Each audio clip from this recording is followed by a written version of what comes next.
Hey everyone, welcome back to the channel. It's Adam Ratliff with Adam So Fun, and today we are doing video 4 of the Day at the Zoo quilt series, and I have everything pieced, and now we're going to put the actual top together. So things we need to get done today are, we need to do our flying geese units and put them into 2 strips of 6.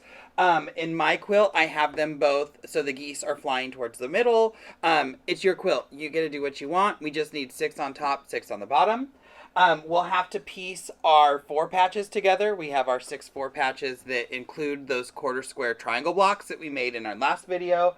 So we'll just piece those together. Nothing hard, nothing crazy. We'll have to piece our borders. We do have 2 different size border pieces. We have those 10.5-inch strips and those 8.5-inch strips. So we'll use 3 8.5-inch strips on the top and bottom, and 2 10.5 with 1 8.5 between them, sandwiched between them for our sides. We'll talk again when we get there. And then we get to sew everything together. Oh, and then our 4 quarter square black and white triangle blocks that we're using as our cornerstones. So nothing super hard. We'll there's a few places that I'll mention where we need to kind of add or take a little bit more care when we're putting the pieces together, making sure things line up. But we'll talk about that when we get there. I'm going to jump right into it, and we're going to start with our flying geese. Now, you can see my whole project is up on my design wall, and I always put my projects on a design wall. I need to visualize and pull things directly off that design wall so they get put together correctly. I'm a totally visual person, which is why I like to make these videos, because other people can't just read a pattern. They need to see it. So I'm going to work with the bottom 6 triangles first, and I will pull them down, and I lay them right in front of me in order. So I put everything up on the design wall the way that I want to sew them together. So I have them in my order, and I can just start sewing them together. So I'm going to take the first 2 pieces, and I'm going to sew these together. And when we're sewing geese together, there's a specific place we want to take care and be careful, because we really want the needle to hit right in the corner of this triangle, because then we'll get a nice sharp point. So I'm going to line these up, right sides together. I have to be honest, I don't do a lot of pinning when I'm piecing, unless it's like I'll pin the borders on. Anytime there's a long piece, I'll pin on. But when I'm doing things like this, I usually just kind of eyeball it. So I'm going to put my pieces together.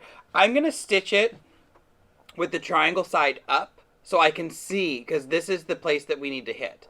So I can see it. It's looking at me while I'm stitching. I have my, I have a purple thing. I also have a stiletto. Depending on how I'm maneuvering fabric or have to hold fabric down is the one I use. In this case, I'm going to use the stiletto, and I'm going to stitch this together. I am using my Bernina. It has the dual feet on it, so I don't have the actual full walking foot like I did when I did the quarter square triangles, but this has a kind of a built-in walking foot. And just a quarter inch seam. I have my quarter inch foot. I'm coming up to that triangle, so I'm going to slow down a little bit and make sure I'm getting right in that point. And then I can stitch through. And now, I always like to check the first one, make sure everything looks good. And that is perfect. I got it right at that point, so I have a nice crisp point there for whenever I'm going to long arm it. So let's put those 6 together. And just like that, I have my geese strips done. This is just 6 of them. I've also done the other one. Let's talk about pressing really quick. I press to the side. I'm not an open seam presser. I know some of you are. That's great, and you do you. Do not change the way you press just because I don't do it that way. Some people, everybody has their preferred method. My preferred method is a knot to open those seams. When I press these, I press them up towards the way the geese are flying, I guess. Right here at this point, there's a lot of fabric in that intersection, 2 seams. I don't want to have to try to fold that back when I can have a little less resistance on the sides. You do want to make sure that you press these correctly, like you fold them open and press. You're not using the iron to push them, so you don't distort the way that the geese look. But I have my top and bottom strips done. Now I can go on to my 4 patches. A quick tip, before you start piecing this together, snap a picture of this on your design wall so you remember where those fabrics are. I was piecing this and I'm like, wait, which way, is it this strip or that strip that goes on the top or the bottom? So you can look at your picture and be like, oh, this is how that strip goes, especially if you have a lot of fabrics going on. So we're going to do our 4 patches. When we're doing this 4 patch block, we need to take special notice to where the seams of those quarter square triangle blocks are meeting, because we want those to line up perfectly and we want the needle to hit right at that intersection, so when we open it we get a nice sharp point and you almost get this diagonal line from the 2 blocks if it's done correctly. So I'm going to fold them together, right sides together always, and if we press them and we press those original blocks, everything toward the taupe, we're going to get these fabrics and they're going to nest together really nicely. This is a great place if you're a pinner to pin that intersection so you know that needle's going to go in right. I use my stiletto, so I'm going to not pin this. I'm just going to lay the fabrics or the blocks down. And I'm going to stitch up close to where that intersection is. Then with my stiletto, I'm going to fold my fabric back and see if everything's lined up. When it is, I'll hold it with the sharp point of my stiletto, stitch right through, and that keeps me from having to pin anything.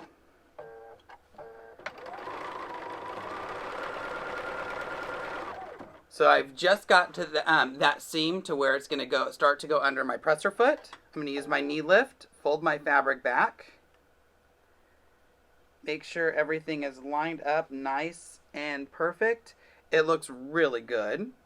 So I'm going to hold it. I'm holding my stiletto down and stitch right through that intersection. Once I get there, I can let go and just finish the piece.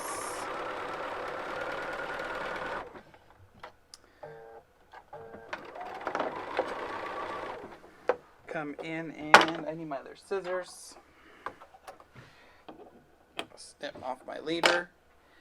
Open these up and I'll check it. Now, if you're a perfectionist, you can check it, and if you don't like it, go back and do it again.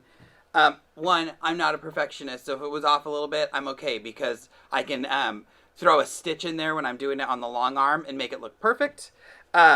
These look pretty good, though, so I'm not even going to worry about it. When I press these blocks, I am going to press this center seam open. There's a lot of fabric going on here. There's a lot of seams meeting up in this center intersection especially. So I will go and I will press those seams open.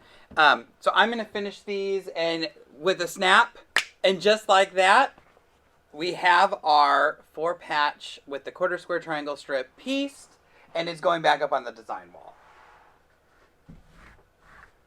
So our next thing we need to do is we need to piece our border fabrics. Super easy, nothing fancy. I'm going to grab one of my 10.5, 8.5, 10.5 inch strips. And these are going to be the sides. So I will just line these up and stitch them. And we're making sure that the 8.5 inch piece is in the center. So nothing fancy there.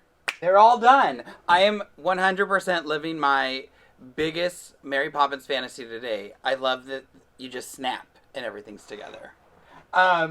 So we have our borders done. I went ahead and did the top and the bottom. And remember, they're just the 3 8.5 inch pieces sewn together. Now we want to add our cornerstones. I decided to add the cornerstones to the top and bottom piece instead of to the side pieces, because we already have a really long strip. And it's one less thing to worry about. We're going to have to, that's one of the strips I'm going to pin. I'll pin my borders on. So I'm going to add them to my top and bottom. I've already put the fabrics where I want them, my cornerstone pieces. And I made these so that the blacks all stand vertical, because over here, all the whites were horizontal, and I wanted the whites to stay horizontal in the cornerstones. So I'm just going to grab 2 of those. And these are actually fun to make, because that border strip is so long. I can put one on And nothing fancy, we're just throwing a 1/4 inch seam.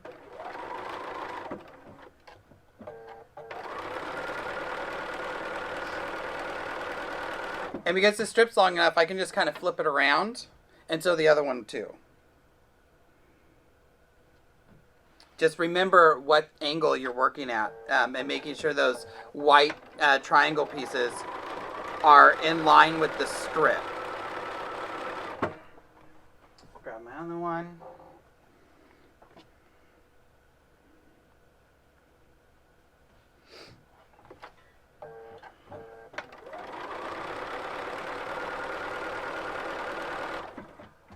And my last piece.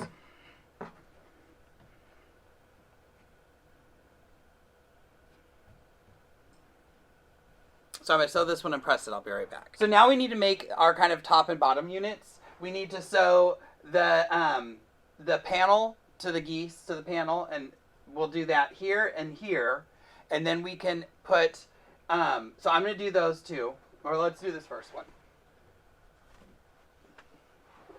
And the geese should end at 10.5.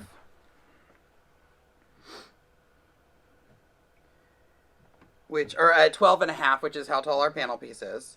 Now, here's a spot. Maybe I'm going to throw in a pin. I'm going to pin the center. So I can fold my panel. And I do this sometimes. I don't do it sometimes. But there's my centerpiece on my panel. I know the centerpiece because it's a seam on my geese. So I'll line those up, and I'll just throw a pin right there at the top. And then I'm going to throw one at the end as well. Because this will help keep everything lined up as it goes through those feed dogs. I'm not going to do the top one because I can line it up and put it right under the needle. And then again, I'm sewing with the geese on top because then I can see those intersections that I need to get my needle into.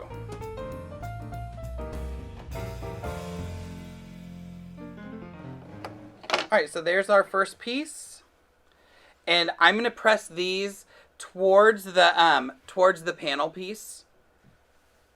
But we have our first side, and I will put the other 4 on. Alright, so they're all snapped together, and we have our top piece and our bottom piece. It's coming along. It comes along really quick once you start putting the pieces together. So now I'm going to put my top onto my center kind of sashing border strip. And I will lay them out the correct way. And then this can just fold up. Now on this one, there are a few places. Oh, I should mention this. I think I already said it, but when I pressed these, I pressed them towards the panels. It's just a piece of fabric. It's going to fold much easier towards that panel than trying to fold all of these intersections of the geese. If you do press them towards the panel, you can try to nest seams in here. I think one of them will nest and one of them won't. And I'm going to pin this nested seam. And I'll line up the other seam. It won't nest specifically, but that's okay. We'll make it work. I'm going to stitch with my 4 patches, with the backside of my 4 patches on top, because then I can see those intersections where the corner of that 4 patch is going to meet up, so I can get my needle in to all those right places. There's one other place we need to keep an eye on when we're stitching this, and that's the very center section, and the very center seam is going to meet up with a goose. So when I get to that point, I want to make sure the corner of that 1/4 square triangle block is right in line with my the point on my triangle of my goose or my geeses. Let's see. So I'll just get this started. I have all my scissors and some pins, my purple thing. Everything goes right next to my machine when I'm stitching, just in case I need it.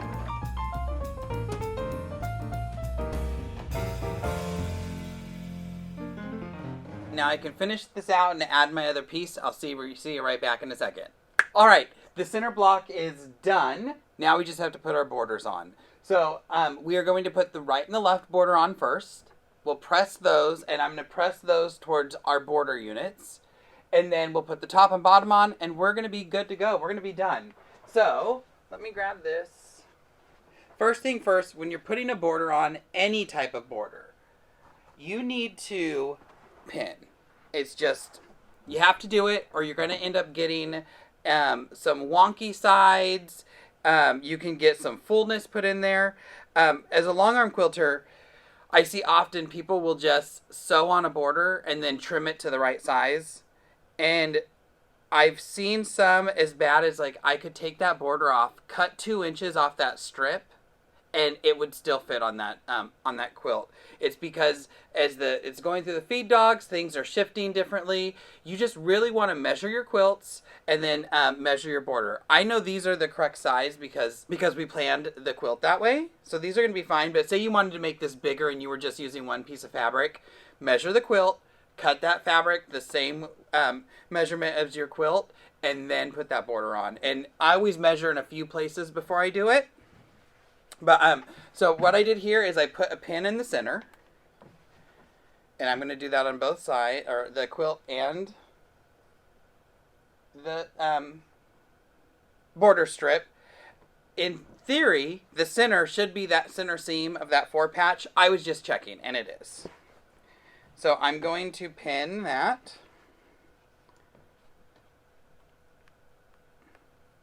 And then we can also pin at the beginning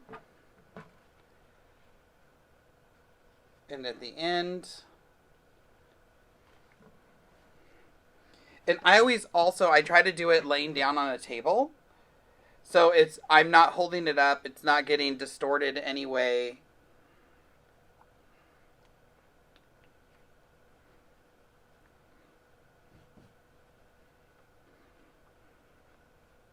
My favorite part of the quilting process, well, okay, I love every part, but I think my favorite part is putting that one final seam in and knowing that the project is done until I get it on the long arm. But even on the long arm, I like designing and getting it ready, but that last seam when I can cut it and then go back and look at it, I love that part.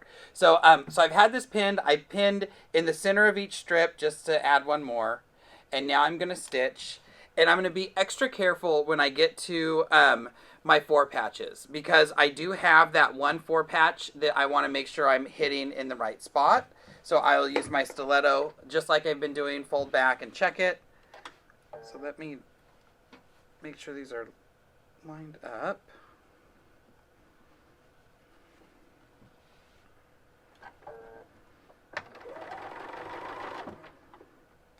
So I always stitch a few, take that first pin out, make sure everything is lined up and looking beautiful.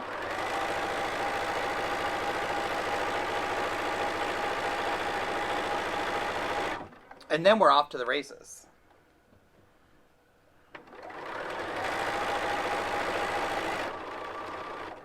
Let's slow down, there was a seam. And I can feel where those 4-patch blocks are going to start, so I'm just going to lift this up, check it. This is my tote block, so I don't have to worry a ton there. And the pin will tell me where that 4-patch is going to come up. So I'm going to flip it up, make sure I can put my stiletto right where I need that to hit. And sometimes you can just feel it under that fabric.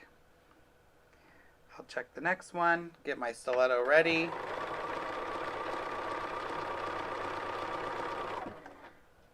They are done. We're off to the races.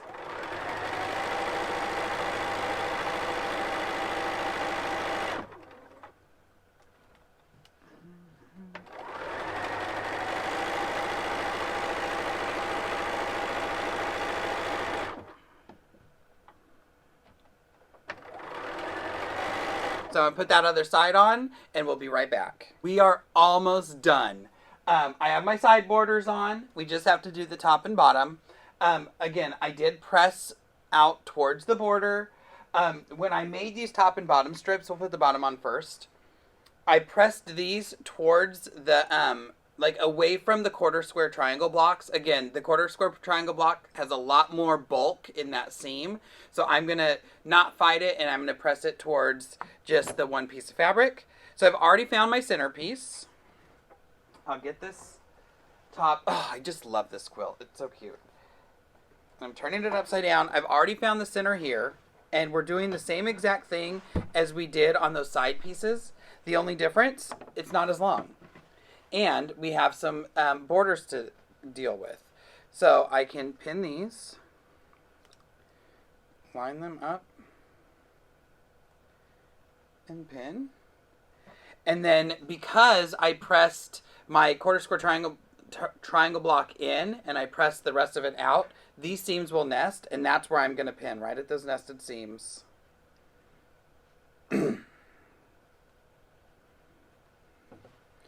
One more on the other side.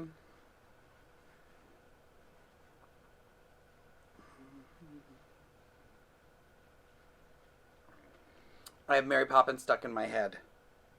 Because snap, the job's a game. Spoonful of sugar. Alright, so there's my pinned side on. I always kind of fold my tops up, something like this when I'm sewing them to try to keep them manageable. And I'm going to stitch on, when we get to that center piece, the center strip, which is the flying geese, I'm going to fold my thread, or fold my fabric back, look where the corner of that triangle unit is coming in to contact, or where they should meet up, and put my stiletto there, and just, I'll do the top part, and then I'll see you back because we're going to be done. See you in a second. All right, we are done. The Day at the Zoo quilt is complete. I love this quilt so much. Just looking at it, it puts a smile on my face because of this. This llama's dorky little look on his face. I feel like I give that look to a lot of people all the time too. Just, I'm a little bit confused. I'm so excited. Thank you for joining me if you're stitching along with me. Remember, this is the Zoology line by Gingerbur. We used the Creative Grid's Ultimate Flying Geese tool to make those flying geese. We did the sandwich method to make the quarter square triangle blocks. Nothing too hard. A super quick quilt to make if you are just tuning in and you're like, oh, you know, I think this might be something I want to do. I'm excited because I have two of them now, because I have the original one I made and then this one that I made along with you all. So I'm going to make a video of how I'm going to quilt it, and then I think I might quilt one live too. And so I'm thinking Monday the 28th, I'll jump on a live somewhere, have my machine loaded up. Before then, I might do a video of how we're going to quilt it, so, or a blog post or something, so you can see and maybe make your marks and plan your attack if you're going to do it just like me. Over there, you can see all my extra scraps. I made some extra flying geese and all the extra pieces I had from, you know, the quarter square triangle blocks and the flying geese. I already used a lot of those quarter square triangle blocks in another wall hanging, but I did some flying geese, have my little panel pieces. So I'm just kind of arranging things, seeing how I like it to do another quilt, just something fun. Wall hangings. They're all wall hangings. They're things that I want to look at and that I like. Thank you so much for joining me. Remember, you can follow me on social media, Adam's So Fun, and that's SEW. Make sure you like and subscribe to the channel. Hit the bell icon so you're notified when those new videos are released. Please, I would love you. Share it with all your friends and family. Just tell them all to go and like my channel. That would be awesome. What else? We'll see you on the 28th when I stitch this out live. And, you know, remember, it's just quilting. At the end of the day, it's just quilting. We want to smile, we want to laugh, we want to have fun. So we'll see you all later. Happy holidays, and I hope you're having a wonderful December. Bye.